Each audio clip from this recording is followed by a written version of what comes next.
we wanted to get your thoughts on No Screen November from last year, because you were one of the ones that survived the dark days of No Screen November last school year and actually came out and found some good things from it, from what you were telling us. So I guess first I wanted to ask, what were some of your fears going into it, or did you have any? So you've got very high energy children, right? I have very high energy children. Any worries going into that? One of the biggest things I held on to was what I had heard may result from, in one of your podcasts, from No Screen November, is that eventually they're going to start doing what they're meant to do by entertaining themselves, creating things for themselves. I was very, very afraid that that wasn't going to happen, and I wasn't going to have time to cook or clean or work or do anything else that required my attention on a daily basis. And that's just because screens have become such a great babysitter. And so what are they going to fill their time with? Now it's up to you to entertain them. Yeah. That was a concern. And I heard you guys talking about it, and it resonated with me, and I was just like, oh my gosh, that's going to happen to me. I'm not going to know what to do. Okay. So that's a very valid concern, and a lot of us have that because a lot of us rely on that time to kind of give ourselves a breather, that's our break time. That's when we get to focus on really uplifting things like doing the dishes and cooking dinner and stuff like that. And making everybody happy in ways that they don't think about until it's in front of them. Okay. So one of the things that we talked about from the book that we were reading and sharing was that there would come a time where that would switch, where they would start entertaining themselves, playing together more, and you'd actually end up having more time where they're taking care of themselves than less. Did that happen for you? And if so, about how long did that take? Oh, it absolutely did. And I have 3 children, so it happened kind of in tandem. And then there was, I did have one point where I don't think I remember ever before this thinking, where are my kids? Like, I don't hear them. They're not It's a frightening too thought quiet. sometimes. Like, they're just quiet. Like, where did they go? And they were actually just, all 3 of them were doing something by themselves, and they were genuinely happy with what they were doing. Like, one of them even respectfully told me to go away. I was just like, I'm just checking on you, that's all, I swear. Normally when it's quiet like that, you assume something terrible's happened or they're getting into something they shouldn't. But no, wasn't this. That does still happen. Kids are still kids, but yeah, no, it still happens. They still fight, they still bicker, they still need my attention like any other normal kid. But for the most part, as far as how long it took, the youngest was really, really fast. And I think that's because his exposure had already been minimal. Because he was 4. Right? Yeah. He was 4, yeah. And so we'd already had him on the alternative education toys. Not like necessarily electronic toys, but he already liked the puzzles and the building blocks and the coloring, and so that was already what he was kind of doing, and he was just getting into like, oh, TV, this is new, I like this, and then all of a sudden it was like, nope, we're done. So he was really fast. He took about 2 weeks. My second oldest, he took about a month, and my oldest, she took, I want to say, close to 3 months to really totally level out. Okay, so we do No Screen November for about a month. So what did you see after just 1 month to say, I want to keep this going? Because you didn't see everything that you were hoping to see in your oldest until 3 months in, and that's actually very common. You start seeing benefits after 1 month, but a lot of times you see some of the biggest changes 3, 4, 5, 6 months down the road. So what did you see in that first month that told you, I want to keep this going and not just call it quits and go back to the way things were before? I saw how it was impacting my youngest, and how it was starting to just impact my middle child. And at that point, it was more hopeful, like, I really, really hope this continues. And so we're going to stick this out a little longer. Like, I thought I was only going to do it for 2 or 3 months, like just to see what the full benefits were. And then at that 2.5, almost 3 month mark, my oldest started having a really, really big turnaround, and she had already been struggling a lot, besides her brothers. So then I guess it wasn't really in that first month. It was more a hopeful attitude that made me want to keep going after that first month. You kind of saw enough in your younger kids to say, if we could make this, stick it out, and if we could see that in the oldest, it might be worth trying it. So 2-3 months happened. Did you saw the benefits, and then was it right back to the way things were, or are you still kind of... Oh no, by the end of that 3 month mark, I told my husband this as I've been, and I had already been asking him for a long time, because without No Screen November, without even knowing how big the effect was, I already knew I was relying way too heavily on TV and electronics for my kids. And I had already been asking my husband, please, I really want to take the TV out of the living room. And until that point, I was being a drama queen. Well, that's pretty dramatic. So like, since it's dramatic. The 1950s, that's been like the American dream as a television set in your living room, right? And that becomes kind of a central focal point of the family. Yeah. In a lot of ways. The central focal point was really not helpful. It wasn't central. It was more of a wedge or a divider.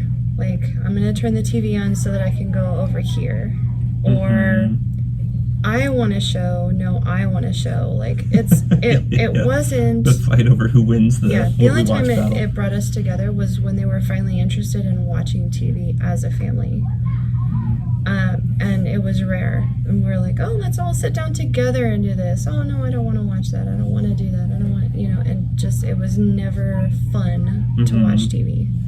So you guys did take the TV out of the living room. Yes. And replaced it with a library, right? Yeah. So we have 2 like 7.5 foot tall bookshelves that are just shelves.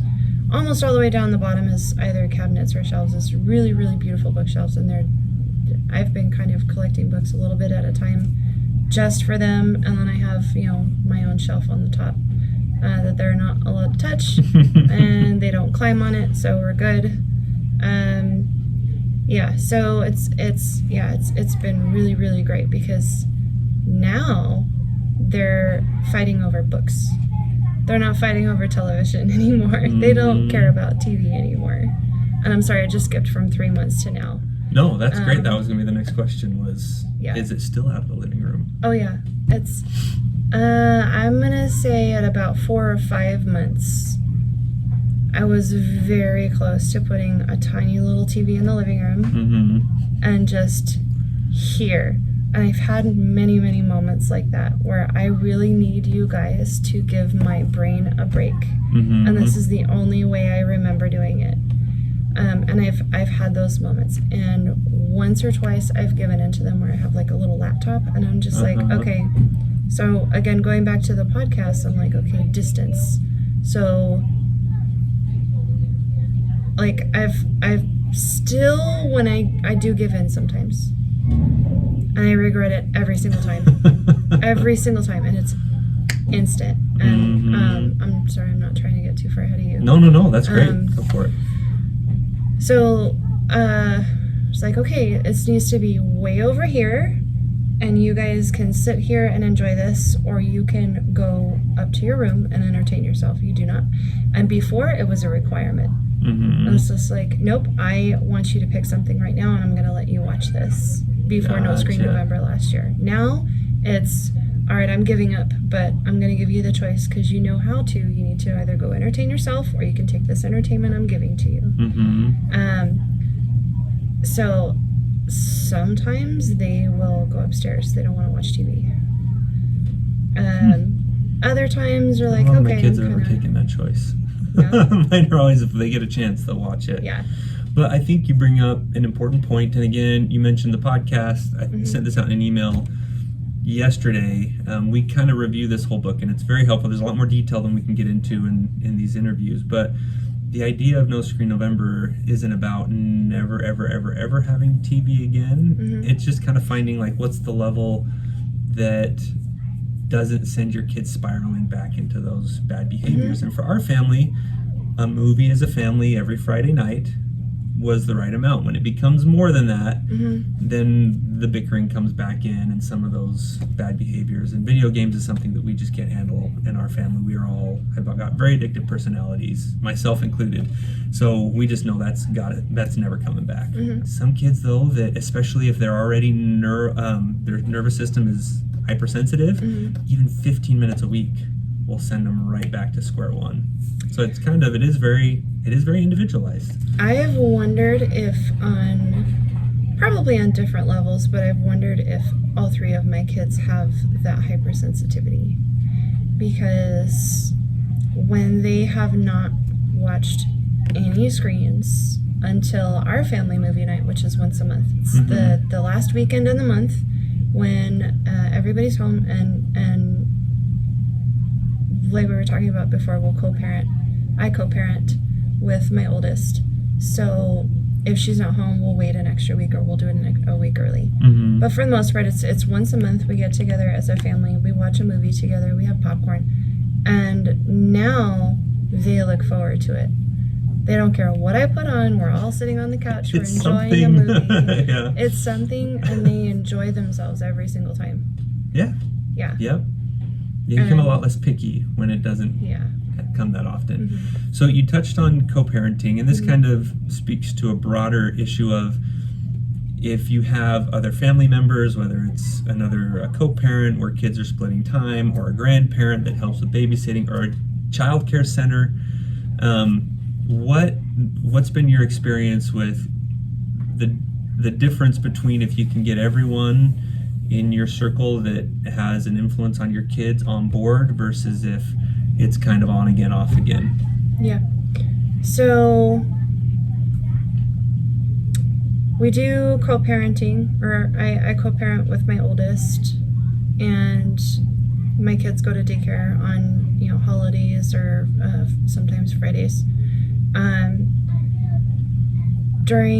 Before the first No Screen November started, I asked the child care center, and I asked the other parent, and the other parent was completely non-receptive. Just, it was assumed to be a consequence because of bad behavior, and I'm like, no, this is too... Which is not an uncommon viewpoint in our world.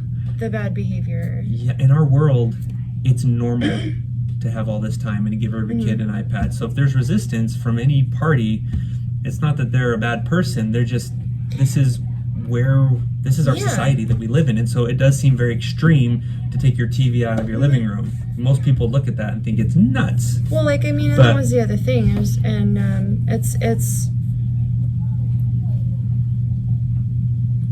It's hard. It was even hard for me to imagine that this was really going to correct so much bad behavior. And the thing is it's actually a high contributor.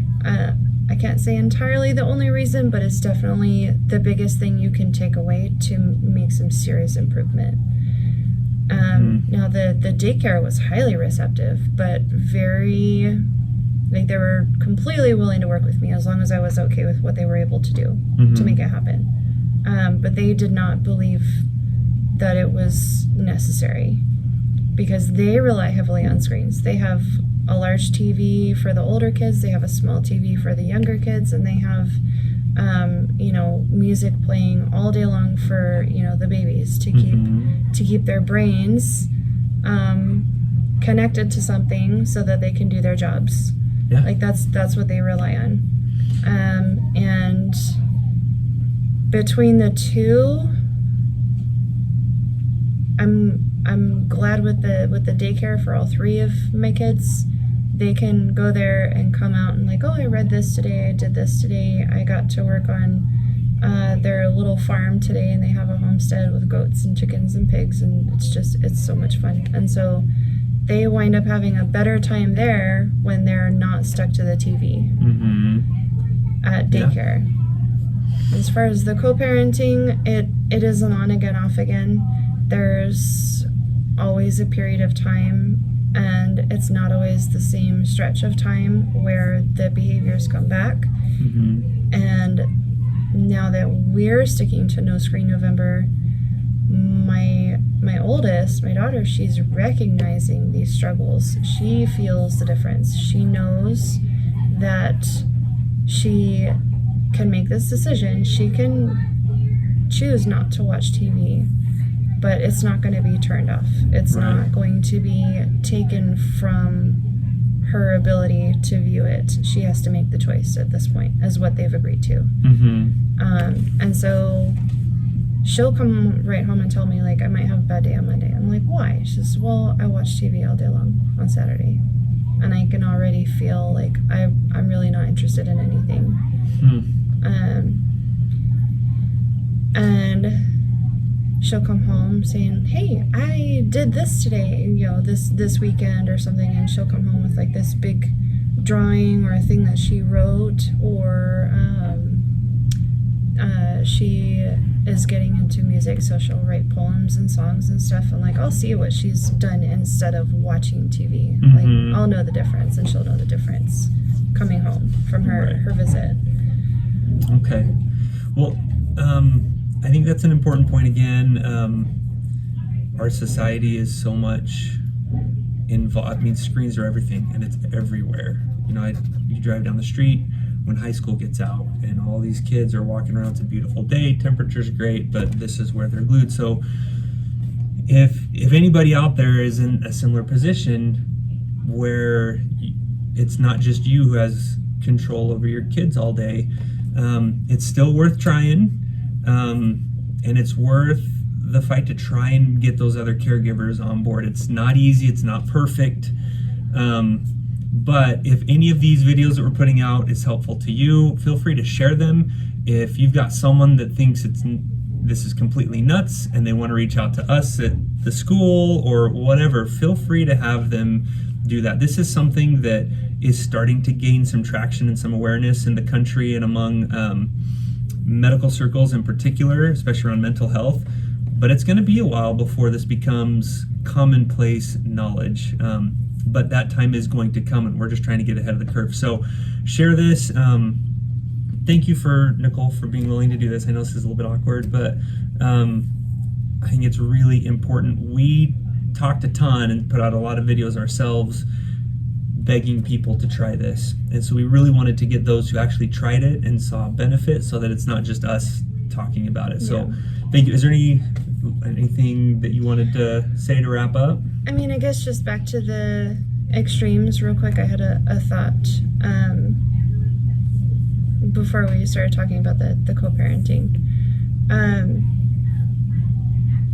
For us, it wasn't until we started doing extreme things that we started noticing how much our kids thrived on being independent, being creative, wanting to go looking for something that is going to either entertain them or expand their mind, or, and I'm not kidding, they will go upstairs and do some writing, or they'll go do some, or at least my two boys, they'll go do, something comparable to schoolwork, like writing or reading or math or something, because it's something that they enjoy doing here at your school at LYA.